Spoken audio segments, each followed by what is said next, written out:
नमस्कार बच्चों, हिंदी 8वीं कक्षा सुलभ भारती में आप सभी का स्वागत है। चलिए हम सभी शुरू करते हैं पाठ 2 वारिस कौन, जिसकी लेखिका हैं विभा रानी।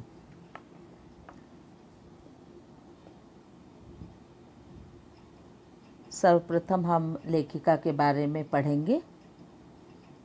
आप अपनी टेक्स्ट बुक में पेज नंबर 3 खोलेंगे। चलिए परिचय देखते हैं हम। जन्म 1959, मधुबनी, बिहार। परिचय बहुआयामी, प्रतिभा की धनी विभा रानी हिंदी व मैथिली की राष्ट्रीय स्तर की लेखिका हैं। आपने कहानी, गीत, अनुवाद, लोक साहित्य एवं नाट्य लेखन में प्रखरता से अपनी कलम चलाई है। आप समकालीन फिल्म, महिला व बाल विषयों पर लोकगीत और लोक साहित्य के क्षेत्र में निरंतर काम कर रही हैं। प्रमुख कृतियाँ चल खुसरो घर अपने, मिथिला की लोक कथाएँ, गोनू झा के किस्से, कहानी संग्रह, अगले जन्म मोहे बिटिया न कीजो नाटक, समरथ कैन द्विभाषी हिंदी अंग्रेजी का अनुवाद, बिल टेलर की डायरी आदि। गद्य संबंधी प्रस्तुत संवादात्मक कहानी के माध्यम से विभा रानी जी का कहना है कि हमें उत्तम फल प्राप्त करने के लिए समय और साधनों का सदुपयोग करना चाहिए। जो ऐसा करता है वही जीवन में सफल होता है। विभा रानी, जो कि एक बाल्य लोक साहित्य के लिए अपने आप में बहुत ही प्रसिद्ध लेखिका हैं, इन्होंने अपने समय में फिल्म में भी इन्होंने राइटर का काम किया है। ज़्यादा करके इनका आकर्षण रहा है महिला और छोटे मोटे नन्हे मुन्ने बच्चों की तरफ। लोकगीत, लोक साहित्य में इन्होंने लगातार काम किया है। यहाँ पर वारिस कौन, वारिस का अर्थात वारिस का मतलब है कि उत्तरदायित्व कौन है, हमारा उत्तरदायित्व कौन है। इस उत्तरदायित्व को बनने के लिए हमें किन किन जिम्मेदारियों को निभाना होता है, हमारे अंदर क्या क्या व्यक्तित्व होना चाहिए, या ऐसे ही कोई भी किसी का उत्तरदायित्व या वारिस नहीं बन जाता। तो चलिए देखते हैं। आजकल जैसे फैमिली में जब हम देखेंगे तो आज भी ऐसे पुरानी विचारधारा के लोग हैं जहाँ पर माता पिता सोचते हैं कि मेरा बेटा ही मेरे वंश को आगे बढ़ाएगा या मेरा बेटा ही मेरा नाम रोशन करेगा। लेकिन बच्चों, हम ये बता दें कि आज के इस समय में, आज के इस वर्तमान समय में कोई न बेटा न बेटी, दोनों एक समान हैं। अगर बेटा नाम रोशन करता है तो बेटियां भी उससे कम नहीं हैं। कहा गया है ना कि बेटी है तो कल है। तो चलिए देखते हैं विभा रानी जी वारिस कौन में क्या कहने का प्रयास कर रही हैं। एक राजा था, उसके 4 बेटियां थीं। राजा ने सोचा कि इन चारों में से जो सबसे बुद्धिमती होगी उसे ही अपना राजपाट सौंपेगा। इसका फैसला कैसे हो? राजपाट का मतलब राज्य का शासन। वह सोचने लगा। अंत में उसे एक उपाय सूझ गया। उसने एक दिन चारों बेटियों को अपने पास बुलाया, सभी को गेहूं के 100-100 दाने दिए और कहा, इसे तुम अपने पास रखो। 5 साल बाद मैं जब इन्हें मांगूंगा तब तुम सब मुझे वापस कर देना। गेहूं के दाने लेकर चारों बहनें अपने अपने कमरे में लौट आई। बड़ी बहन ने उन दानों को खिड़की के बाहर फेंक दिया। उसने सोचा, आज से 5 साल बाद पिताजी को गेहूं के इन दानों की याद रहेगी क्या? और जो याद भी रहा तो क्या हुआ, भंडार से लेकर दे दूंगी। दूसरी बहन ने दानों को चांदी की डिब्बी में डालकर उसे मखमल के थैले में बंद करके सुरक्षा से अपने संदूकची में डाल दिया। संदूकची का मतलब छोटा बॉक्स। अब सोचिए कि बड़ी बहन ने कि अगर वह सोची होती या कुछ लिया होता, उसने विचार किया होता, तो वह जरूर उसको उन दानों को फेंकने के लिए कुछ पल तो उसने गंवाए होते, लेकिन उसने ऐसा नहीं किया। उन्होंने क्या सोचा कि मैं इसे बाहर फेंक देती हूँ, पिताजी को क्या पता चलेगा, जब वो मांगेंगे तो मैं इसे भंडार से ला करके दे दूंगी। और दूसरी बहन ने क्या किया, उसे मखमल के थैले में बंद करके बड़ी ही सावधानी से अपनी पेटी में डाल दिया, बक्से में डाल दिया, और सोचा कि जब पिताजी मांगेंगे तो उन्हें वापस कर दूंगी। तीसरी बहन क्या सोचती है कि जब इसका क्या करूं, बस सोचती रही। चौथी और छोटी बहन तनिक बच्ची थी। शरारतें करना उसे बहुत पसंद था, मस्तीखोर थी। उसे गेहूं के भुने दाने भी बहुत पसंद थे। उसने दानों को भुनवा कर खा डाला और खेल में मग्न हो गई। छोटी बहन जो है बिल्कुल शरारती थी, चुलबुली थी। उसे गेहूं के दाने बहुत ही पसंद थे और उसने क्या किया, वो जो है उसे भुनवा करके उसे खा डाली और खेलने में मगन हो गई। उसे मतलब एकदम निश्चिंत थी वो कि पिताजी जब भी वो मांगते तब भी वह जो है उसे वह स्वतंत्र थी कि मैं कुछ भी बोल दूंगी, कोई भी बहाने बना दूंगी, लेकिन मैं इसे खा लूँगी, क्योंकि उसे वो दाने बहुत पसंद थे। भून करके खाना उसे गेहूँ बहुत पसंद था और वो खेल में अपने एज रेगुलर रूटीन में मगन हो गई। बिल्कुल आप लोगों की तरह वो चंचल थी। लेकिन तीसरी राजकुमारी को इस बात का यकीन था कि पिताजी ने उन्हें यूं ही ये दाने नहीं दिए होंगे, जरूर इसके पीछे कोई मकसद होगा। पहले तो उसने भी अपनी दूसरी बहनों की तरह ही उन्हें सहेज कर रख देने की सोची, लेकिन वह ऐसा न कर सकी। 2-3 दिनों तक वह सोचती रही। फिर उसने अपने कमरे की खिड़की के पीछे वाली जमीन में वे दाने बो दिए और समय पर अंकुर फूटे, पौधे तैयार हुए, दाने निकले। तीसरी बहन ने उन दानों को क्या किया, पहले वो सोचती रही, फेंक दूं, क्या करूं इसका, लेकिन फिर उसके मस्तिष्क ने, उसके दिमाग ने उसे फेंकने से मना किया। वह सोचने लगी कि पिताजी ने बुला करके हमें गेहूं के दाने नहीं दिए होंगे, इसके पीछे जरूर उनका कोई न कोई उद्देश्य होगा। फिर वह उनको दानों को उसने फेंका नहीं और 2-3 दिन सोचती रही वो दानों के पीछे कि मैं क्या करूं, इन दानों का क्या करूं, मैं क्या करूं। और फिर उसने क्या किया, अपने कमरे की खिड़की के पीछे थोड़ी सी ज़मीन थी, थोड़ा सा लैंड था, और उसने क्या वहाँ जा कर के उन दानों को बो दिया।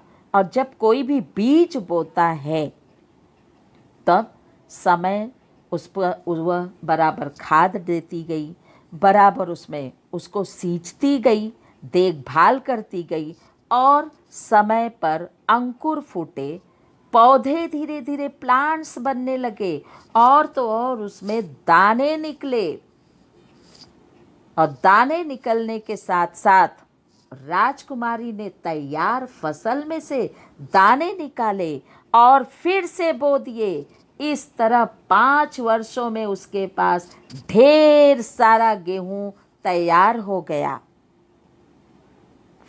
दाने फूटे, दाने निकले और उन फसलों में से जब दाना निकला तो उसने फिर से उसको बो दिया और 5 वर्ष बाद उसके पास गेहूंों का भंडार हो गया।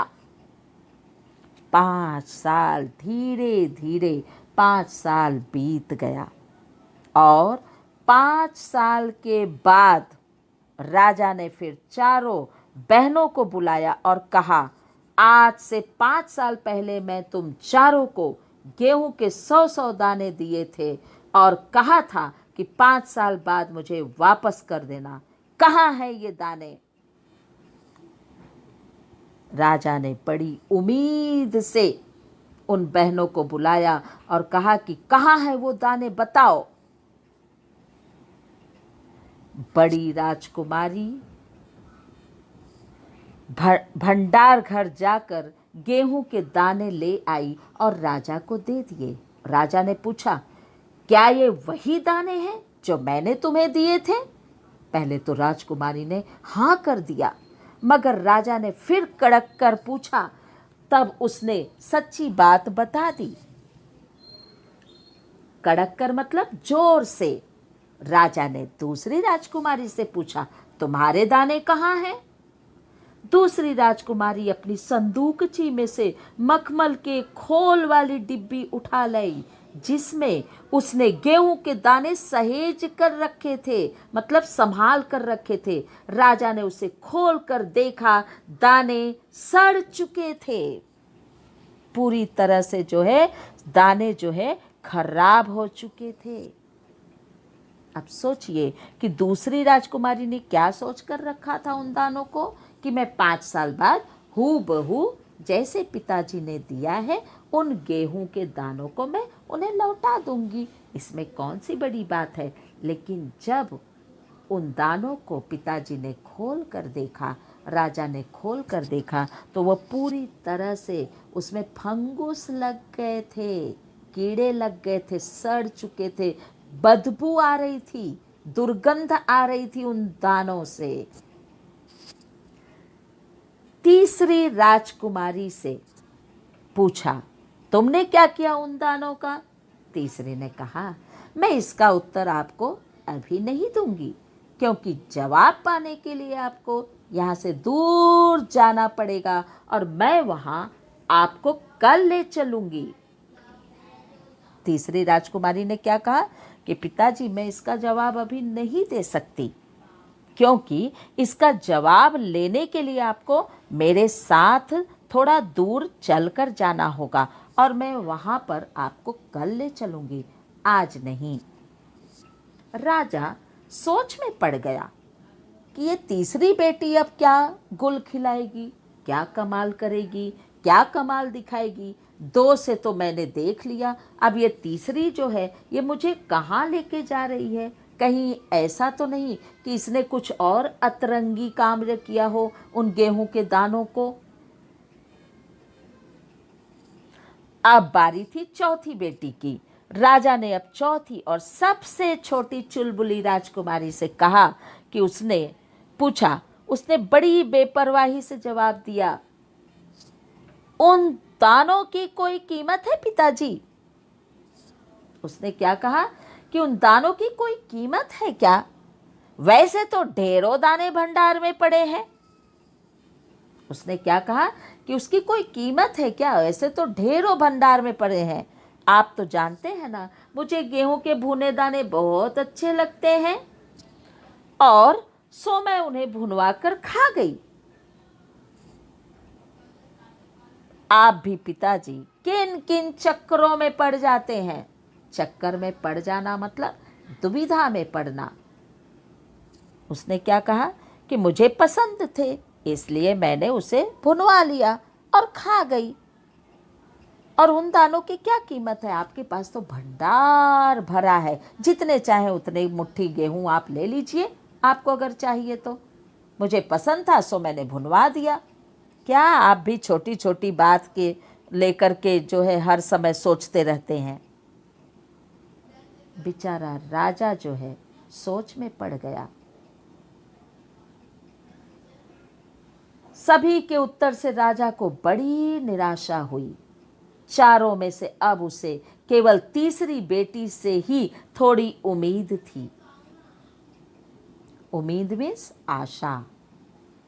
उसने सोचा कि 3 ने तो जवाब दे दिया, मैंने जो सोचा था उसके अनुसार जो है इन्होंने अपनी अपनी काबिलियत तो बता दी। बड़ी ने ऐसा किया, दूसरी राजकुमारी ने ऐसा किया, तीसरी ने कुछ जवाब ही नहीं दिया है, चौथी अपनी चुलबुली हरकतों से वह भी मुझे समझा कर चली गई। अब बारी थी तो केवल तीसरी राजकुमारी से कि उसने कौन सी ऐसी राज की बात छिपा रखी थी अपने पिताजी से। चलिए देखते हैं हम आगे तीसरी राजकुमारी ने क्या कहा।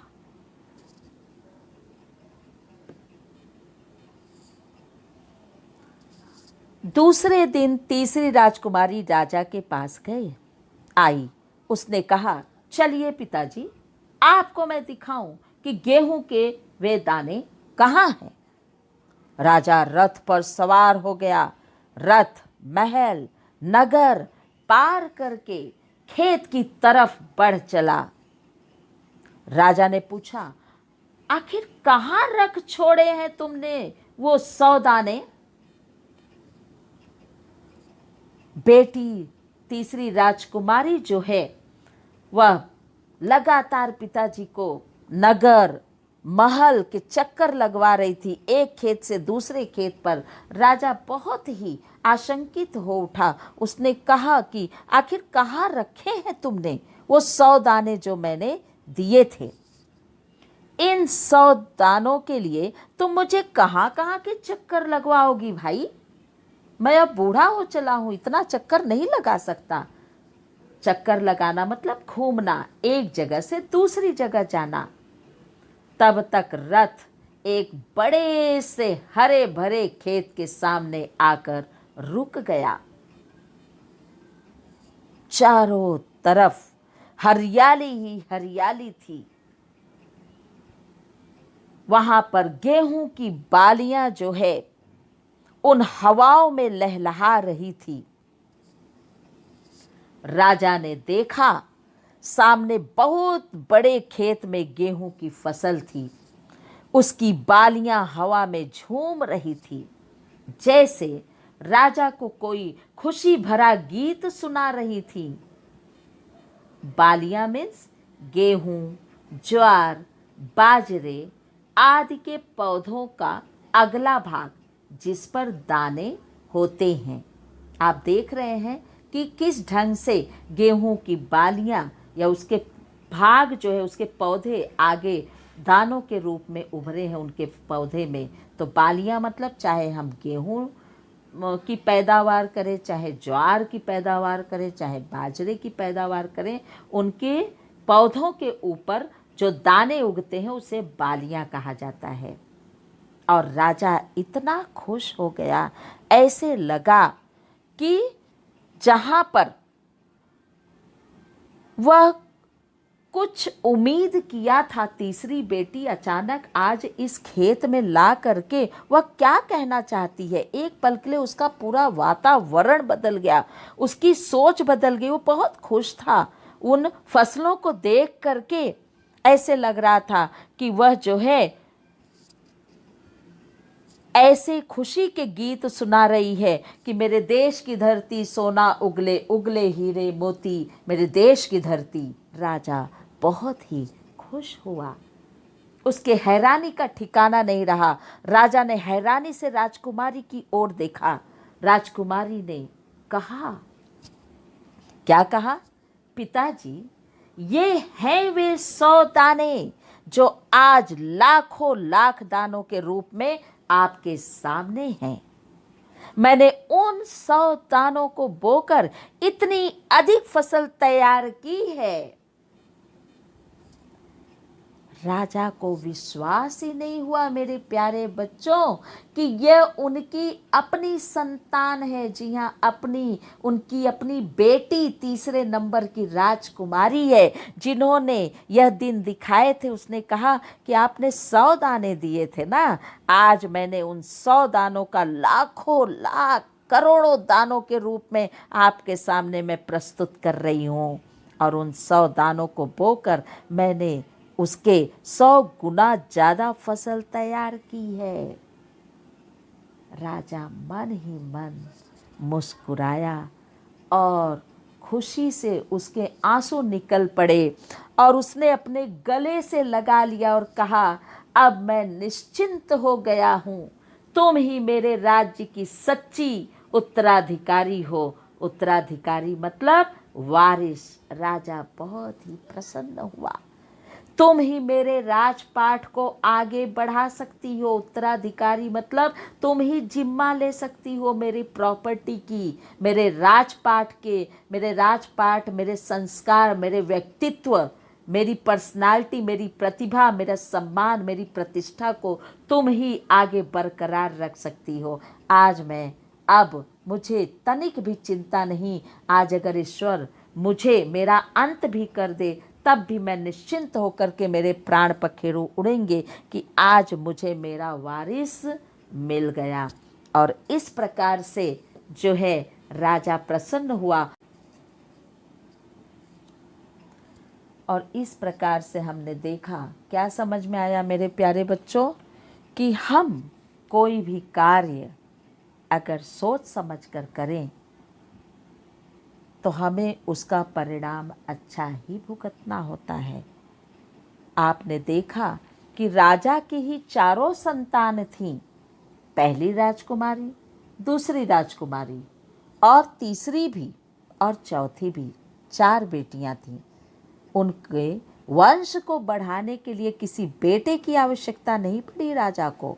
कभी उनको इस बात का दुख नहीं हुआ कि मेरे पास बेटा नहीं है तो मैं कैसे रहूँगा, कौन मेरा नाम आगे बढ़ाएगा, कौन मेरा नाम रोशन करेगा। उन्होंने बहुत अच्छी तरकीब निकाली और आपने देखा कि थोड़ी सी लापरवाही से पहली बहन मात खा गई, दूसरी राजकुमारी भी मात खा गई, चौथी राजकुमारी की कोई बात ही नहीं, अभी वो छोटी सी बच्ची थी, इसलिए उन्हें माफ़ किया जा सकता है। लेकिन तीसरी राजकुमारी भी वहीं पर फेंक सकती थी, गेहूं के दानों को खेल सकती थी, कुछ भी कर सकती थी, लेकिन उसने ऐसा नहीं किया। उसने सोचा कि अगर पिताजी ने इन दानों को दिया है तो उसके पीछे कोई न कोई जरूर उनका उद्देश्य होगा, लक्ष्य होगा। और थोड़ी सी बुद्धि का इस्तेमाल किया, उन्होंने बल दिया अपनी सोच पर और वो जा करके उन दानों को बो दिए। वहाँ से जगमगाती हरी भरी फसल उसने तैयार कर लिया और वह अपने आप को साबित कर दिया उसने कि वह अपने राजा, अपने पिताजी की राजपाट को संभालने के योग्य हो गई है। और इस प्रकार से यदि हम थोड़ी सी अपनी बुद्धि का प्रयोग करें, सोच समझ कर काम करें, तो हमें भी सफलता जरूर मिल सकती है। हम जरूर उस कामयाबी की बुलंदियों को छू सकेंगे जो हमारे सपने हैं। नहीं तो वही होगा कि बिना विचारे जो करे सो पाछे पछताए। चलिए आइए हम चलते हैं शब्दार्थ पर। तनिक अर्थात थोड़ा, मकसद मीन्स उद्देश्य, खोल आवरण, उम्मीद आशा, उत्तराधिकारी अर्थात वारिस, संदूक बक्सा, निराश उदास। मुहावरे देखिए, चक्कर में पड़ जाना अर्थात दुविधा में पड़ना, गले लगाना प्यार से मिलना। आइए एक्सरसाइज पेज नंबर 5 पर आप देखिए। आपको जितना भी एक्सरसाइज दिया गया है, स्वाध्याय दिए गए हैं, इन सारे प्रश्नों के उत्तरों को आप अपनी नोटबुक में सुंदर और स्वच्छ अक्षरों में लिखते जाएंगे। हर एक उत्तर आप बहुत ही साफ सुथरे हैंडराइटिंग में लिखेंगे। चलिए सबसे पहला प्रश्न हम देखते हैं। उत्तर लिखिए। गेहूं के दानों का चारों बहनों ने क्या किया? यहाँ पे आप देख रहे हैं संजाल टाइप दिया है प्रश्न। चारों बहनों ने क्या क्या किया उसे आपको थोड़े से संक्षेप में लिखना है। जैसे फॉर एग्जाम्पल हम बता रहे हैं कि बड़ी बहन ने उन दानों को क्या किया? खिड़की से फेंक दिया, खिड़की से बाहर फेंक दिया। इसी प्रकार आप दूसरी, तीसरी, चौथी का भी अपनी पाठ्य पुस्तक में से खोज करके उत्तर लिखेंगे। आइए प्रश्न नंबर 2 पर हम चलते हैं।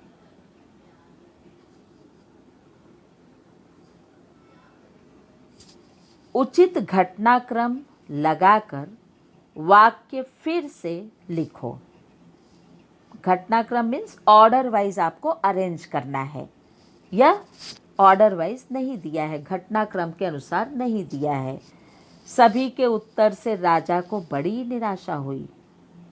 क्या यही पाठ के अनुसार यह वाक्य पहला होना चाहिए? नहीं। रथ एक बड़े से हरे भरे खेत के सामने रुक गया। राजा ने हैरानी से राजकुमारी की ओर देखा। अंत में उसे एक उपाय सूझ गया। आइए हम सब मिल करके इसको ऑर्डर वाइज घटनाक्रम के अनुसार लिखते हैं। चलिए पहला वाक्य, अंत में उसे एक उपाय सूझ गया। क्योंकि जब राजा ने सोचा तो उसे उपाय तो सूझना ही था, तो उसने योजना तब बनाई। फिर सभी के उत्तर से राजा को बड़ी निराशा हुई।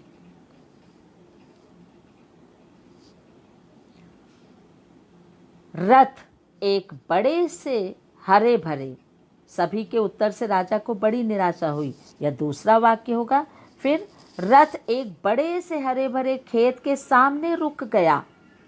जब राजा ने देखा तब चौथा ऑर्डर क्या आएगा? राजा ने हैरानी से राजकुमारी की ओर देखा। तो इस प्रकार से आप इसको घटनाक्रम के अनुसार लिखेंगे। चलिए हम प्रश्न नंबर 3 पर चलते हैं। सही विकल्प चुनकर वाक्य फिर से लिखिए। जरूर इसके पीछे कोई डैश होगा, उद्देश्य, हेतु या मकसद। आप इसे खोज करके लिखेंगे। सो मैं उन्हें डैश खा गई, भिगोकर, भुनवाकर या पकाकर। तुम ही मेरे राज्य की सच्ची डैश हो, रानी, युवराज्ञी या उत्तराधिकारी। इसे तुम अपने पास रखो, डैश, साल बाद मैं इन्हें मांगूंगा, 4, 7 या 5। परिणाम लिखो। गेहूं के दानों को बोने का परिणाम। अब परिणाम लिखना है, मतलब इसका नतीजा क्या हुआ। तो गेहूं के दानों को बोने का परिणाम क्या हुआ? कैसे लिखोगे आप सभी उत्तर? उत्तर में लिखोगे, गेहूं के दानों को बोने का परिणाम यह हुआ कि 100 दाने 5 साल बाद लाखों में बदल गए थे। दूसरे पर चलेंगे। दूसरा प्रश्न, सभी के उत्तर सुनकर राजा पर क्या हुआ परिणाम? सभी के उत्तर सुनकर राजा को बड़ी निराशा हुई। तीसरा प्रश्न देखेंगे। दूसरी राजकुमारी का संदूकची में दाने रखने का क्या परिणाम हुआ? लिखेंगे उत्तर इसका, दूसरी राजकुमारी का संदूकची में दाना रखने का परिणाम यह हुआ कि संदूकची में रखने की वजह से सारे दाने सड़ गए थे। चौथा प्रश्न देखिए। पहली राजकुमारी को कड़क कर पूछने का परिणाम क्या हुआ? उत्तर क्या होगा? पहली राजकुमारी को कड़क कर पूछने का परिणाम यह हुआ कि उसने सारी बात अंत में सच सच बता दी। आइए प्रश्न 5, एक वाक्य में उत्तर लिखो। राजा को कितनी बेटियां थी? दूसरा प्रश्न है, राजा ने चारों बेटियों को बुलाकर क्या दिया? इसे भी आप अपने पाठ्य पुस्तक से खोज करके उत्तर लिखेंगे।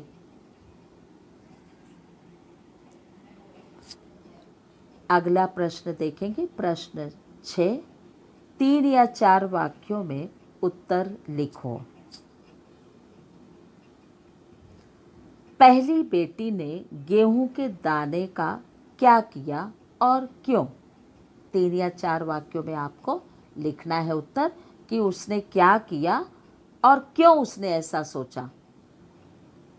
दूसरा प्रश्न है, राजा ने तीसरी बेटी को गले क्यों लगाया? प्रश्न 7, स्वमत अर्थात सेल्फ रिस्पॉन्स। ऐसा है बच्चों कि जब आपको कॉम्प्रिहेंशन पूछा जाता है, पैसेज पूछा जाता है, इस बार से आपको पैसेज भी दिया जाएगा क्वेश्चन पेपर में, तो आपको पैसेज के आधार पर आपको उससे रिलेटेड कुछ ऐसे प्रश्न पूछे जाएंगे जो सेल्फ रिस्पॉन्स के होंगे, मतलब स्वमत, अपने विचार लिखना है। तो स्वमत मतलब अपना विचार, अपनी सोच, अपने अनुसार अपने शब्दों में, हिंदी में, सरल भाषा में, एकदम इजी लैंग्वेज में आपको अपने उत्तर लिखने हैं, अपने विचार व्यक्त करने हैं, अपने सोच को डालना है। जैसे प्रश्न पूछा गया है यहाँ पर, सोच विचार करके किए गए काम का परिणाम अच्छा होता है। अब इस पर आपको अपने विचार व्यक्त करने हैं। इसका मतलब ये नहीं कि आप तीसरी राजकुमारी का सारा जो यहाँ पर पाठ में स्टोरी दी गई है, जो कहानी दी गई है, उसी को आप उतार दो। ऐसा नहीं करना है। आपको क्या समझ में आया, पूरे पाठ का निचोड़ आपको लिखना है कि किस ढंग से सही बात है कि अगर हम सोच विचार करके काम करें तो हमें सफलता जरूर हमें मिलती है। लेकिन अगर हम वही काम लापरवाही से या जल्दबाजी में आकर के करें तो उस कार्य का परिणाम अच्छा नहीं हो सकता है या बुरा हो सकता है। तो इस प्रकार से आप अपने नोटबुक में इसे अच्छे ढंग से पूरे गृह कार्य को पूरा करेंगे। इसी के साथ हमने देखा कि उत्तराधिकारी का असली जिम्मा किसके ऊपर राजा जी ने सौंपा। धन्यवाद बच्चों। Stay home, stay safe.